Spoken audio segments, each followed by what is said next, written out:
Assalamualaikum warahmatullahi wabarakatuh. Jumpa kembali dengan saya Asep Suwarno, guru mata pelajaran Housekeeping atau Tata Graha dari SMK Negeri 3 Kota Cimahi. Materi yang akan kita bahas hari ini adalah terkait dengan memilih dan menata peralatan pembersih. Materi ini ditujukan untuk para siswa kelas 11 jurusan akomodasi perhotelan. Baik, kita mulai tentang pembahasan ini.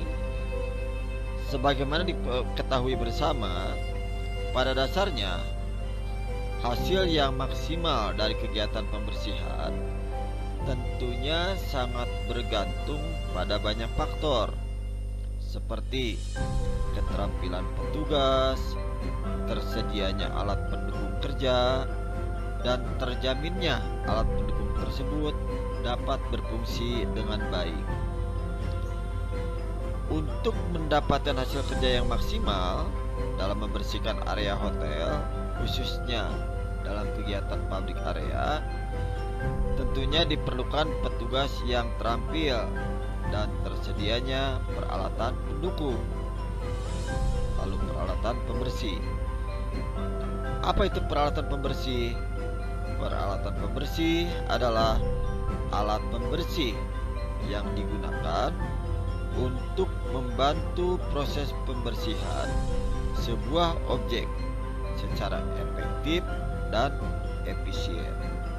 Nah, itu pengantarnya. Apa sih yang diharapkan setelah belajar dari materi ini? Berikut tujuan yang hendak dicapainya. Setelah mempelajari materi ini, tentunya ada tujuan pembelajaran yang ingin dicapai. Di antaranya adalah para peserta pendidikan atau siswa diharapkan nanti mampu memilih dan menata peralatan pembersih sesuai dengan SOP perusahaan atau industri pada umumnya. Adapun indikator pencapaian kompetensi yang diharapkan setelah kalian mempelajari materi ini adalah: yang pertama, kalian diharapkan sudah bisa menjelaskan pengertian dari housekeeping. Yang berikutnya, kalian pun harus mengenal dan bisa menjelaskan struktur organisasi dari housekeeping. Lalu dapat menjelaskan tugas-tugas seorang houseman. Berikutnya, dapat mengklasifikasi jenis-jenis peralatan pembersih. Lalu dapat merawat jenis-jenis peralatan pembersih. Berikutnya, bisa melakukan perbaikan peralatan pembersih. Dan yang terakhir, dapat menggunakan peralatan pembersih secara aman.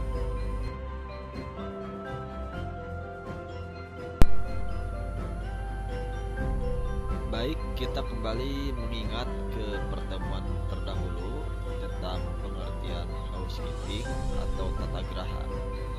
Disebutkan bahwa housekeeping atau tata graha adalah suatu bagian yang bertugas memelihara kebersihan, keindahan, kerapihan, dan kelengkapan kamar-kamar tamu, restoran, bar, dan tempat-tempat umum dalam hotel, termasuk di dalamnya tempat-tempat untuk karyawan, kitchen, dan tempat lain yang telah ditentukan, seperti tempat sampah, storeroom, dan lain-lain.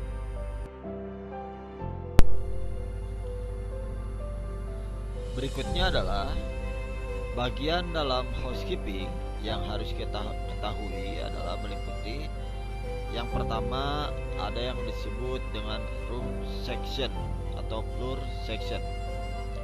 Yang kedua ada houseman section. Yang ketiga ada linen and uniform section, dan yang keempat ada yang disebut dengan bagian gardener.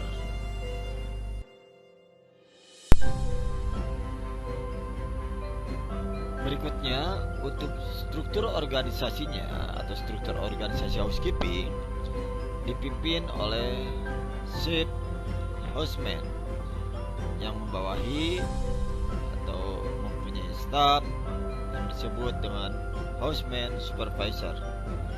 Houseman supervisor dibantu oleh seorang pool attendant dan membawahi toilet attendant dan houseman.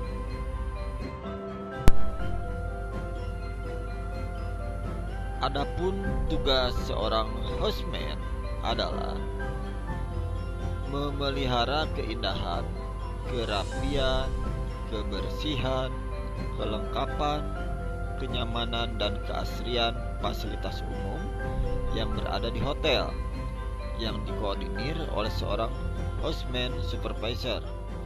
Nah, seksi ini memiliki tugas-tugas antara lain: pertama, menata dan merawat public area, public room, dan office area.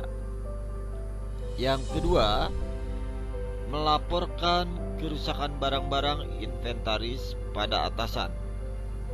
Yang ketiganya, memelihara semua peralatan dan bahan pembersih yang digunakan. Yang keempat, melakukan general cleaning yang telah dijadwalkan oleh atasan. Yang kelima, menggunakan peralatan dan bahan pembersih sesuai prosedur yang benar. Dan yang terakhir, memelihara suasana kerja yang sehat dan kerjasama yang baik.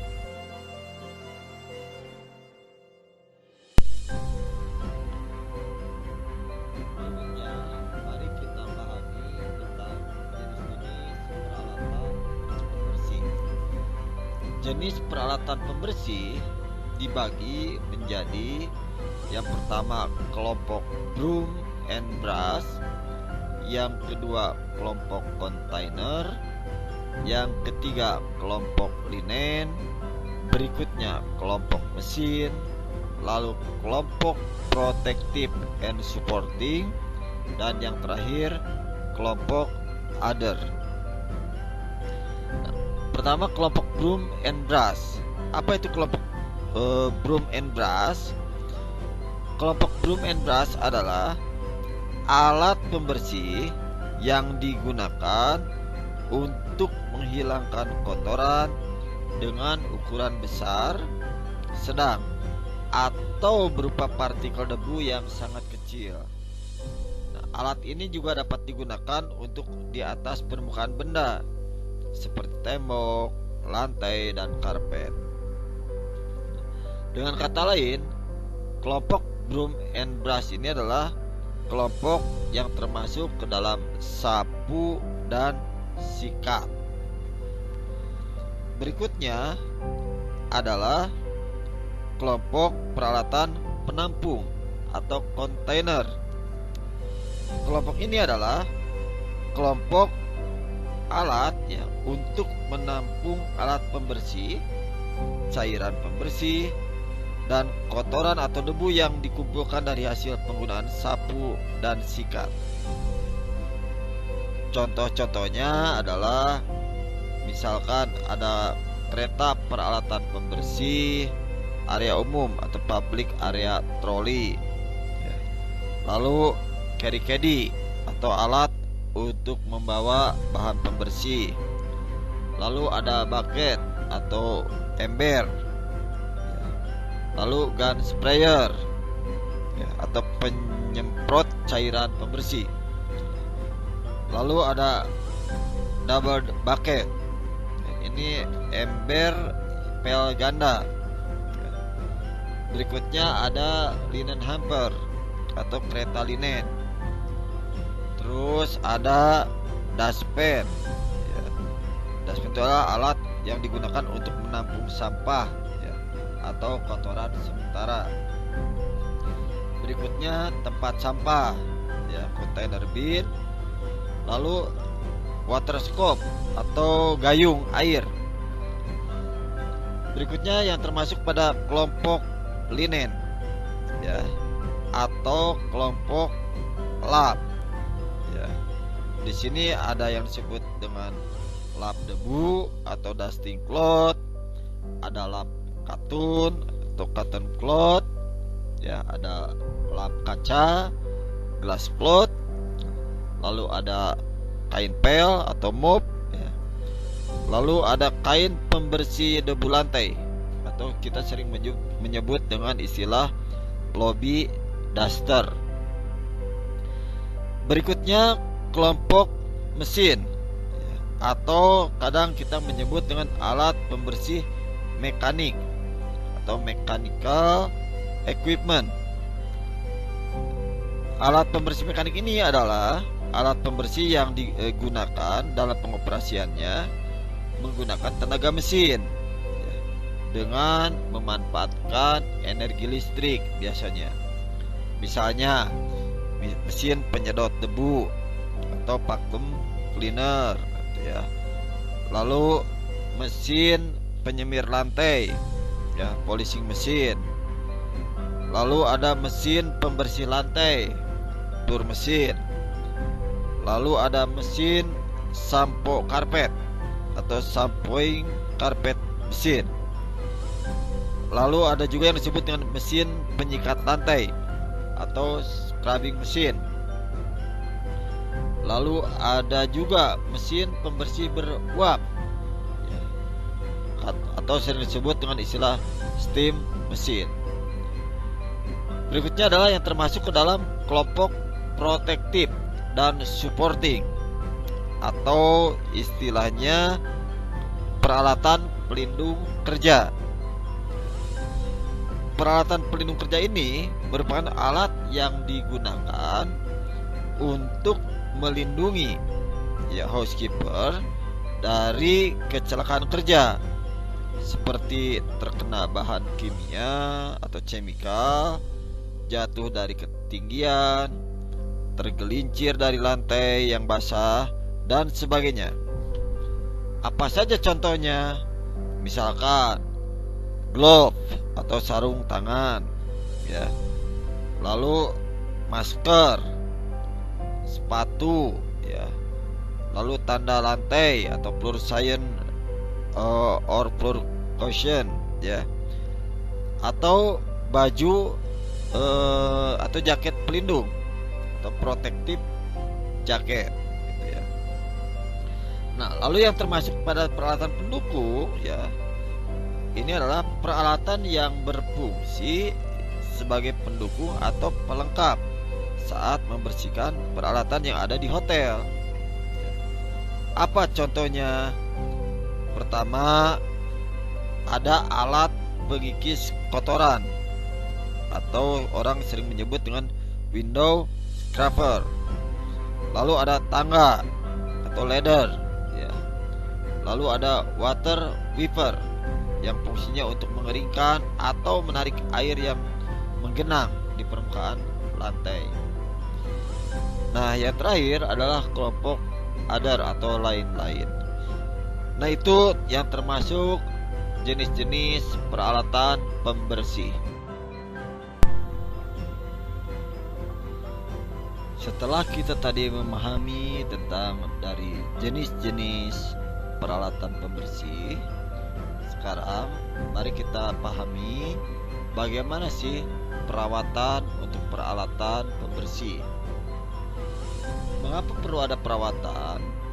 Perawatan diperlukan dalam hal ini untuk mencegah terjadinya kerusakan dan untuk memperpanjang usia serta fungsi alat agar dapat digunakan lebih lama, sehingga mengurangi atau biaya yang harus dikeluarkan kos oleh manajemen hotel bisa berkurang. Selain perawatan, tentunya yang harus diperhatikan adalah pergudangan. Pergudangan menjadi bagian yang terpenting di dalam perawatan. Adapun hal-hal yang harus diperhatikan dalam perawatan peralatan pembersih adalah yang pertama, semua peralatan harus dalam keadaan kering. Berikutnya, sebelum dan sesudah digunakan, semua peralatan harus bebas dari debu dan bersih. Yang ketiga, kosongkan, keringkan, dan kembalikan kantong sampah pada alat yang akan disimpan. Yang keempat, gulung kabel dengan baik. Jangan sampai ada kabel yang terkelupas atau terbuka. Yang kelima, bantalan atau pad mesin pengkilap lantai harus dilepas dari mesin. Ya. Cuci dan bilas sampai bersih, lalu keringkan. Selanjutnya, simpan pada gudang yang tersedia. Yang keenam, semua selang atau pipa maupun aksesoris pada vacuum cleaner harus dilepas dari mesin dan disimpan dalam keadaan bersih dan kering. Yang tidak kalah penting adalah jangan pernah meninggalkan peralatan dan mesin bila tidak digunakan. Semua alat dan mesin harus dalam keadaan mati dan disimpan di tempatnya.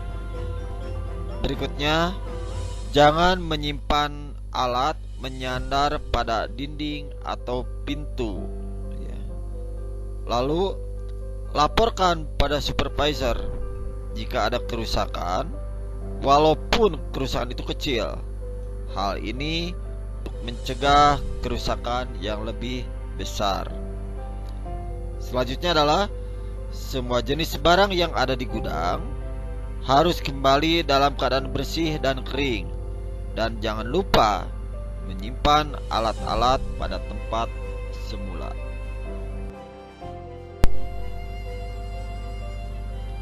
Ada kalanya peralatan-peralatan pembersih yang ada di hotel diperlukan perbaikan. Nah, untuk itu ada beberapa hal yang harus diperhatikan. Yang pertama, setiap jenis alat yang rusak yang memerlukan perbaikan, bagian housekeeping akan segera menindaklanjuti setelah mendapatkan laporan kerusakan. Apabila alat untuk sementara tidak dapat digunakan dan perlu mendapatkan pemeliharaan, maka harus dicari penyebab kerusakannya. Yang kedua, identifikasilah kemungkinan-kemungkinan adanya kerusakan. Lalu, agar tidak terjadi kerusakan akibat human error, maka setiap pegawai harus mendapatkan pelatihan terlebih dahulu sebelum melakukan pekerjaan. Jika kerusakan disebabkan oleh pengguna mesin tidak dapat diatasi atau diperbaiki sendiri, maka sebaiknya dilaporkan ke housekeeping. Lalu housekeeping akan menindaklanjuti sesuai dengan prosedur yang sudah ditentukan.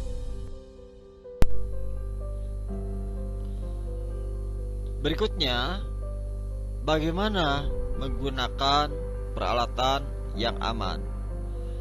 Untuk itu, hal-hal yang harus diperhatikan adalah yang pertama, harus selalu diingat untuk selalu mengikuti petunjuk penggunaan alat yang dimiliki. Spesifikasi berbeda, maka petunjuk penggunaannya pun akan berbeda. Dan gunakanlah sesuai dengan desain yang dibuat oleh pabrik.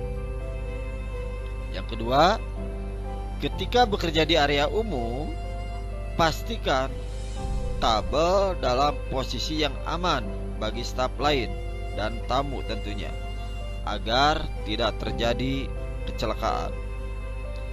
Yang ketiga, jangan pernah menggunakan alat yang pembungkus kabelnya terkelupas. Lalu yang keempat, jangan meletakkan peralatan di area umum jika Anda istirahat. Letakkan alat pada area yang tersembunyi.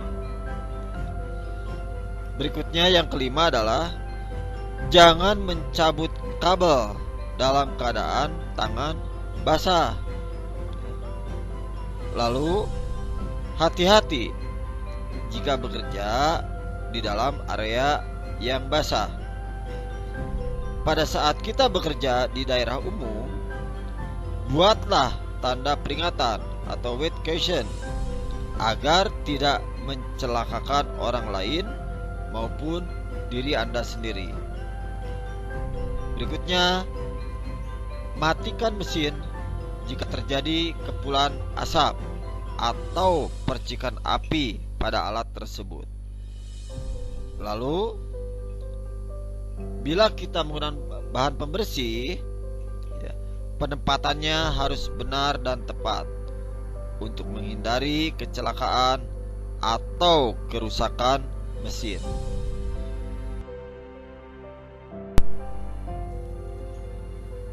Demikianlah materi kegiatan pembelajaran hari ini.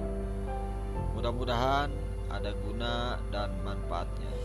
Terima kasih untuk segala perhatiannya.